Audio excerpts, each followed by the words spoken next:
Dear students, अस्सलाम वालेकुम। आज का जो हमारा टॉपिक है वो है nature of the roots. Nature of the roots. आगे हम रूट्स फाइंड करते थे, क्वाड्रेटिक इक्वेशंस को यूज करके रूट्स निकालते थे। अब हमने नेचर ऑफ द रूट्स देखनी है। आज का जो हमारा टॉपिक है वो है नेचर ऑफ द रूट्स। तो चलते हैं हम अपने टॉपिक की जानिब। तो ये देखें जी, मैंने एक इक्वेशन लिखी जो कि एक क्वाड्रेटिक इक्वेशन है। कौन सी इक्वेशन है? Quadratic equation. ax² + bx + c = 0। तो इसमें जो है कोफिशिएंट ऑफ x² वो हमारे पास 1 होता है। इसी तरह जो b का x का कोफिशिएंट लिखा है वो b होता है और c होता है। हम आगे जो होती थी इससे हट के कोई चीज़ होती है तो हम उसको इनके बराबर रख लेते हैं, कोई वैल्यू बना देते थे। तो आज हम जो करने जा रहे हैं वो नेचर फाइंड करनी है रूट्स की हमने। तो क्वाड्रेटिक फार्मूला क्या होता है? सबसे पहले हमारे पास अगर x की वैल्यू फाइंड करनी है तो हमारे पास क्वाड्रेटिक फार्मूला होता है x बराबर है -b ± b² - 4ac over 2a। ये हमारे पास होता है क्वाड्रेटिक फार्मूला। तो nature of the roots find करने के लिए हमने इस चीज के ऊपर काम करना होता है। इसे हम कहते हैं डिस्क्रिमिनेंट। क्या कहते हैं? डिस्क्रिमिनेंट। और अगर मैं x की फॉर्म में ही लिखूं तो मैं लिखूंगा यहाँ पे -b ± डेल्टा लिख दूंगा इसकी जगह में, और ओवर लिख दिया मैंने 2a। ओवर लिख दिया मैंने 2a। तो हमने देखा कि ये वाली जो चीज है, ये वाली जो चीज बनी हुई थी उसको मैंने डेल्टा रख दिया, जो कि मैं डिस्क्रिमिनेंट बयान कर रहा हूँ। तो ये क्या है? डिस्क्रिमिनेंट। डेल = आ गया हमारे पास b² - 4ac। अब ये जो चीज मैंने लिखी है जिसको मैं डिस्क्रिमिनेंट का नेम दे रहा हूँ, ये हमें बताएगी कि रूट्स की नेचर क्या है। इसकी हमने वैल्यूज फाइंड करनी होती है और ये हमें वाज़ेह कर देती है कि रूट्स की नेचर क्या आ रही है।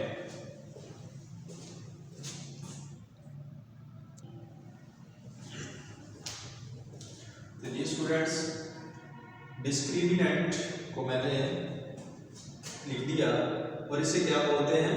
इस सारी चीज को डिस्क्रिमिनेंट। ये कोई स्पेसिफिक नेम दिया मैंने, डेल। डिस्क्रिमिनेंट = b² - 4ac, या फिर हम इसको ओनली डिस्क्रिमिनेंट लिख सकते हैं b² - 4ac। और यही चीज है जो वाज़ेह करती है कि नेचर ऑफ द रूट्स क्या है। दूसरे अल्फाज में कह सकते हो कि discriminant is used to determine the nature of the roots. To determine the nature of the roots. अब चलते हैं जी, हमारे पास इसी इक्वेशन से वैल्यूज तो आ जाएंगी a, b और c की। तो हमने देखना है इसको मैंने डेल का नेम दे दिया है। तो अब देखते हैं कि अगर मैं वैल्यूज पुट करता हूं तो इसकी जो वैल्यू आती है वो फर्ज किया कि <0 आ गई। फर्ज किया हमने कि इस हिस्से की वैल्यू जो है वो <0 आ गई, तो हमने कह दिया डिस्क्रिमिनेंट <0 है। डिस्क्रिमिनेंट जो है वो <0 है। मैंने डेल <0 लिख दिया। तो देखें कहां से ये चीज है, क्या ये क्वाड्रेटिक फार्मूले में ये वाली चीज थी। तो अगर इसकी वैल्यू <0 आ रही है, इसका मतलब है कि कोई नेगेटिव वैल्यू आ रही है। तो जब कोई नेगेटिव वैल्यू आती है तो स्क्वायर रूट के अंदर कोई नेगेटिव वैल्यू आ जाए तो हम उसको आयोटा फॉर्म में लिख देते हैं। जैसे -1 का स्क्वायर रूट आयोटा के बराबर होता है, तो वो आयोटा फॉर्म की रिप्रेजेंटेशन को शो कर रही होती है। तो ये एक इमेजिनरी वैल्यू बन रही होती है। तो इस तरह की वैल्यूज इमेजिनरी शो हो जाती है।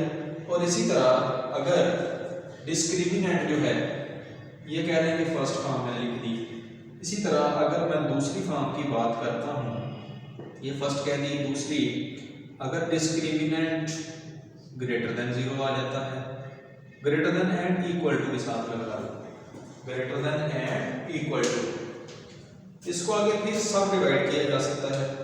कैसे कि एक तो यही है कि ओनली ग्रेटर देन ही इक्वल, ग्रेटर देन हमने कह दिया कि ग्रेटर देन है 0 से, ग्रेटर देन 0 से। और तीसरी फॉर्म मैं यहाँ से बताता हूँ कि डेल्टा जो है वो इज इक्वल टू 0 है। तीन अलग चीजें बना दी मैंने।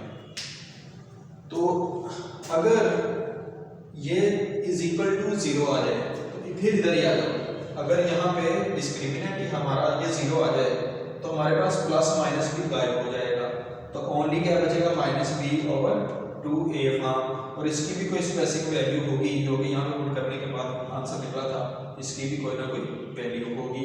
तो ओनली वन रूट शो करेगा, प्लस माइनस निकल गया तो x का आंसर ओनली 1 आएगा। तो ये किसकी रिजल्ट है, इक्वल साइन आ गया तो ये चीज 0 हो गई। अगर ये वाली चीज 0 हो जाती है तो ओनली 1 रूट हमारे पास निकलेगा। लेकिन अगर ग्रेटर देन 0 आती है, अगर ग्रेटर देन 0 आ जाए तो फिर उसके लिए फिर दो मजीद पॉसिबिलिटीज बन जाएंगी कि अगर मैं कहता हूं कि डेल जो है वो ग्रेटर देन 0 है, डेल जो है वो ग्रेटर देन 0 है, तो ग्रेटर देन 0 आएगा तो यहाँ पर जो वैल्यू होगी वो कोई और वैल्यू हो जाए, वो बड़ी वैल्यू बन रही होगी। तो हम क्या कह सकते हैं, अगर कोई बड़ी वैल्यू आ जाती है तो हम कहेंगे कि फिर दो पॉसिबिलिटी शो होनी शुरू हो जाएंगी। एक पॉसिबिलिटी, अगर तो ये जो ग्रेटर देन 0 आया है ये कोई मुकम्मल स्क्वायर मान जाता है, बिकम अ कंप्लीट स्क्वायर। इसकी दो आगे मैं छोटी छोटी स्टेप बताता हूं, अ कंप्लीट स्क्वायर,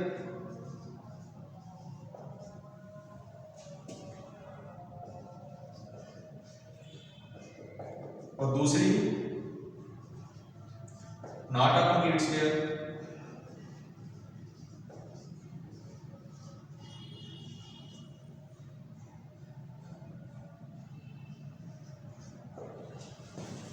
तो फिर आगे इनको और स्पेसिफिक नेम दिए जाएंगे।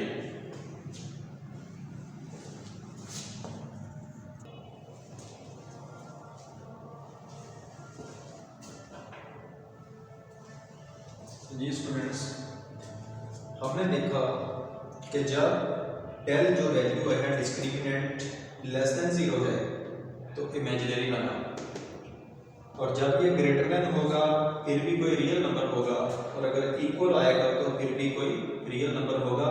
और इस जब इक्वल होगा तो ओनली 1 रूट होगा, हमारे पास ओनली 1 वैल्यू होगी, क्योंकि ये वाला हिस्सा 0 होने की वजह से only minus B over 2a बच रहा है, जो कि इसकी भी कोई स्पेसिफिक वैल्यू लिखेंगे, ये इन जनरल फॉर्म है तो वैल्यू निकालेगा तो ओनली 1 वैल्यू आएगी। लेकिन जब हम ये ग्रेटर देन आती है, डिस्क्रिमिनेंट की वैल्यू ग्रेटर देन 0, फिर आगे दो पॉसिबिलिटी बन जाती हैं। ग्रेटर देन 0 है डेल अगर, तो हमने कहा कि अगर तो है एक कंप्लीट स्क्वायर बन रहा है, अगर तो ग्रेटर देन 0 होने के बाद अगर 4 आ रहा है या 9 आ रहा है या 16 आ रहा है या कोई और ऐसी वैल्यू आ रही है जो कि कंप्लीट स्क्वायर है, तो हम कहेंगे कि अगर कंप्लीट स्क्वायर है तो हम कहेंगे ये रेशनल है। जो रूट्स की नेचर है, जो रूट्स की नेचर है, मतलब नेचर फाइंड कर रहे हैं, नेचर ऑफ द रूट्स, तो जो रूट की नेचर है वो एक रेशनल नंबर है। इसी तरह अगर नॉट अ कंप्लीट स्क्वायर, अगर वो एक मुकम्मल मुरब्बा नहीं आता, इससे हट के कोई वैल्यू आ जाती है, 5, 6 आ जाती है, 7 आ जाती है, 8 आ जाती है, इस तरह की कोई वैल्यू आती है जो कि स्क्वायर से हट के है, तो हम कहेंगे the nature of the roots is irrational number. क्या है इसकी नेचर? Irrational number. तो अब इसकी मजीद वजाहत करने के लिए मैं एक स्केच बनाता हूं और आपको डायग्राम से भी इसकी वजाहत करके दिखाता हूं।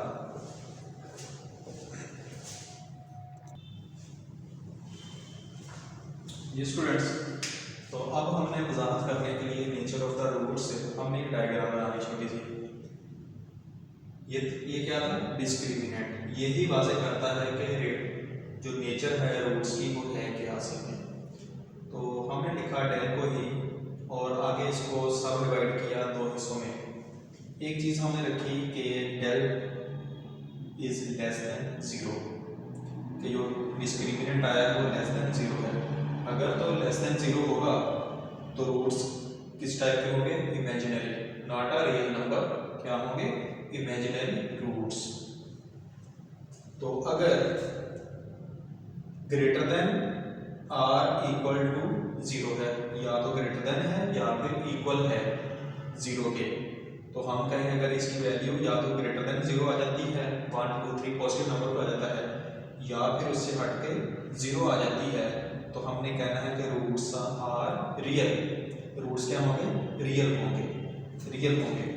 और आगे फिर इसको इस हिस्से को और सब डिवाइड किया, एक फॉर्म बना ली कि या तो ग्रेटर देन 0 है या फिर इक्वल टू 0 है, डिस्क्रिमिनेंट। तो जब हमने देखा कि इज इक्वल टू 0 है तो फिर क्या होंगे, अगर डेल की वैल्यू इक्वल टू 0 है तो इक्वल रूट्स आएंगे। रूट्स की नेचर क्या होगी, इक्वल रूट्स। और इसी तरह अगर आ जाता है ग्रेटर देन 0 तो रूट्स की जो नेचर होगी वो अनइक्वल रूट्स होंगे। नेचर क्या होगी कि अनइक्वल रूट्स। अगर बराबर आता है 0 के इक्वल रूट्स, अगर ग्रेटर देन आता है तो अनइक्वल रूट्स। और जो अनइक्वल रूट्स है उसको फिर मजीद सब डिवाइड किया जा सकता है कि जब ग्रेटर देन 0 आ रही हो तो अगर तो ग्रेटर देन जो आई है वैल्यू 0 से बड़ी है, अगर तो ये एक कंप्लीट स्क्वायर बन रहा है, अगर ये एक डेल इज कंप्लीट स्क्वायर, तो फिर रूट्स की नेचर क्या होगी, फिर नेचर ऑफ द रूट्स क्या होगी, रूट्स किस तरह के होंगे, रैशनल होंगे। रूट्स किस तरह के होंगे, रैशनल होंगे। और अगर del is not a complete square तो फिर रूट्स किस तरह के होंगे, इरेशनल। तो जब इमेजिनरी कोई चीज होती है तो कॉम्प्लेक्स नंबर की रिप्रेजेंटेशन कर लेती है। तो कॉम्प्लेक्स नंबर को किससे रिप्रेजेंट करते हैं, जब कोई इमेजिनरी शो हो रहा हो तो वो कॉम्प्लेक्स नंबर से बिलोंग करने वाला नंबर बन जाता है, तो उसको हम बिलोंग करते हैं कॉम्प्लेक्स नंबर को ऐसे denote.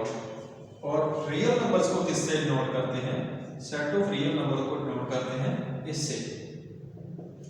Set of real numbers को हम इस आर से डिनोट करते हैं। इसी तरह आगे ये रियल नंबर जो है रैशनल और इरेशनल नंबर में सब डिवाइड हुआ है। तो रैशनल की रिप्रेजेंटेशन है हमारे पास क्यू से और इरेशनल नंबर की रिप्रेजेंटेशन है क्यू डैश से।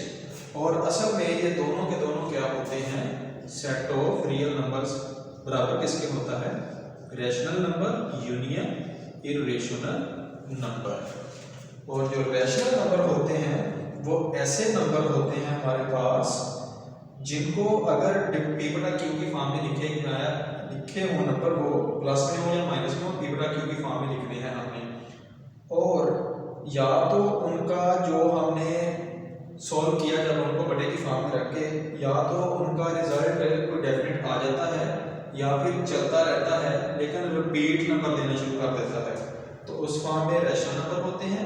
और अगर कोई नंबर डिवाइड किया जाए किसी नंबर से तो वो अशारिया की फॉर्म में आना भी शुरू हो जाए, वो रुके भी ना, चलता रहे और साथ में वैल्यूज को रिपीट भी ना कर रहा हो, तो हम उस नंबर को इरेशनल नंबर कहते हैं। रैशनल नंबर या तो रुक जाए, अशारिया फॉर्म में जाके किसी पॉइंट पे रुक जाए, या फिर अगर ना रुक रहा हो तो वैल्यूज को रिपीट करना शुरू कर दे, फिर वो होता है रैशनल।